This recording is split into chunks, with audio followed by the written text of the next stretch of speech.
കഴിഞ്ഞ ലോക്സഭാ തിരഞ്ഞെടുപ്പിൽ സംസ്ഥാനത്ത് ഏറ്റവും ശക്തമായ മത്സരം നടന്ന വടകരയിലെ കാഫിർ വിവാദം ഇനിയും അവസാനിച്ചിട്ടില്ല.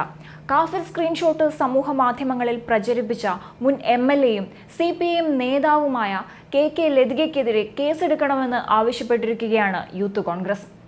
കാഫിർ പോസ്റ്റ് വിവാദ വിഷയത്തിൽ CPM സംസ്ഥാന സമിതി അംഗമായ KK ലതികയ്ക്കെതിരെ യൂത്ത് കോൺഗ്രസ് DGPക്ക് പരാതി നൽകിയിരുന്നു.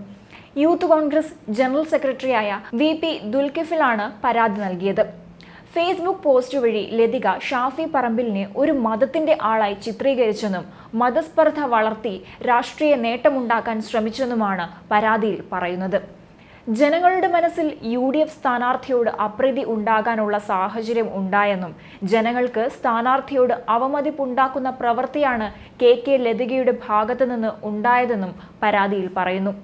മുൻ MLA ആയിരുന്നതിനാലും ഒരുപാട് ആളുകളെ സ്വാധീനിക്കാൻ കഴിവുള്ള വ്യക്തിയായതിനാലും മനഃപൂർവ്വം ഇത്തരമൊരു പ്രവൃത്തി ചെയ്തതിനാൽ ഇന്ത്യൻ ശിക്ഷാ നിയമം 153A വകുപ്പും ഇൻഫർമേഷൻ ടെക്നോളജി ആക്ട് 259A പ്രകാരവും നടപടിയെടുക്കണമെന്നാണ് യൂത്ത് കോൺഗ്രസ് നേതാവ് പരാതിയിൽ പറയുന്നത്.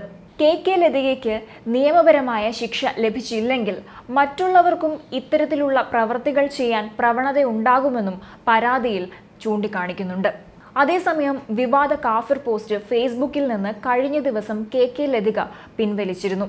പിന്നാലെ ഫേസ്ബുക്ക് പ്രൊഫൈലും ലോക്ക് ചെയ്തു.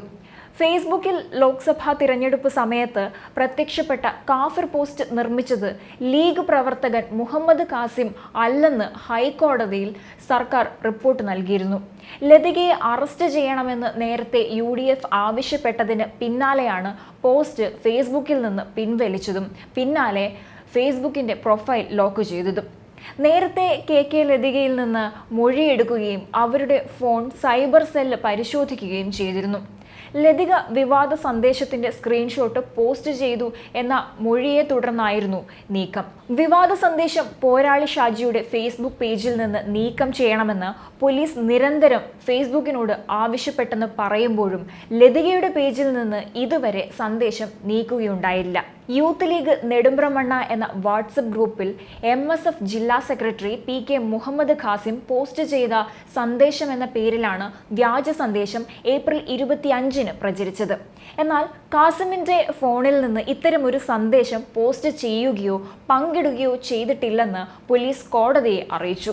തൊട്ടുപിന്നാലെ കേസിന്റെ അന്വേഷണം CPM അനുകൂല സൈബർ പേജുകളിലേക്ക് നീളുന്ന സ്ഥിതിയുണ്ടായി. സന്ദേശം പുറത്തു വന്നതു മുതൽ UDF-നെതിരെ വ്യാപകമായ പ്രചാരണമായിരുന്നു നടന്നത്. അമ്പാടിമുക്ക് സഖാക്കൾ എന്ന പേജിലാണ് ആദ്യം ഈ പോസ്റ്റ് വന്നതെന്നാണ് നിലവിലെ ആരോപണം. ഇതിൽ വ്യക്തത വരുത്താൻ പോലീസ് ഫേസ്ബുക്കിൽ നിന്ന് വിവരങ്ങൾ തേടിയിട്ടുണ്ട്. വിവാദ പോസ്റ്റിട്ട പോരാളി ഷാജിയുടെ പേജിന്റെ വിവരങ്ങളും തേടി. ഇത് രണ്ടും CPM അനുകൂല ഫേസ്ബുക്ക് പേജുകളാണ്. അതേസമയം വർഗീയ പ്രചാരണമാണ് CPM വടകരയിലും മലബാറിലും നടത്തിയതെന്ന് പ്രതിപക്ഷ നേതാവ് VD സതീശൻ ആരോപിച്ചു. തിരഞ്ഞെടുപ്പ് ജയിക്കാൻ വേണ്ടി നടത്തിയ വർഗീയ പ്രചാരണത്തിന് പിന്നിൽ അറിയപ്പെടുന്ന CPM നേതാക്കളായിരുന്നു. ഹീനമായ വർഗീയ പ്രചാരണം നടത്തിയവർ എത്ര ഉന്നതരായിരുന്നാലും അവരെ നിയമത്തിന് മുന്നിൽ കൊണ്ടുവരേണ്ടത് സർക്കാരിന്റെ ബാധ്യതയാണ്. പോലീസ് കർശന നടപടിയെടുത്തില്ലെങ്കിൽ UDF ശക്തമായ പ്രക്ഷോഭം തുടങ്ങുമെന്നും VD സതീശൻ പറഞ്ഞു.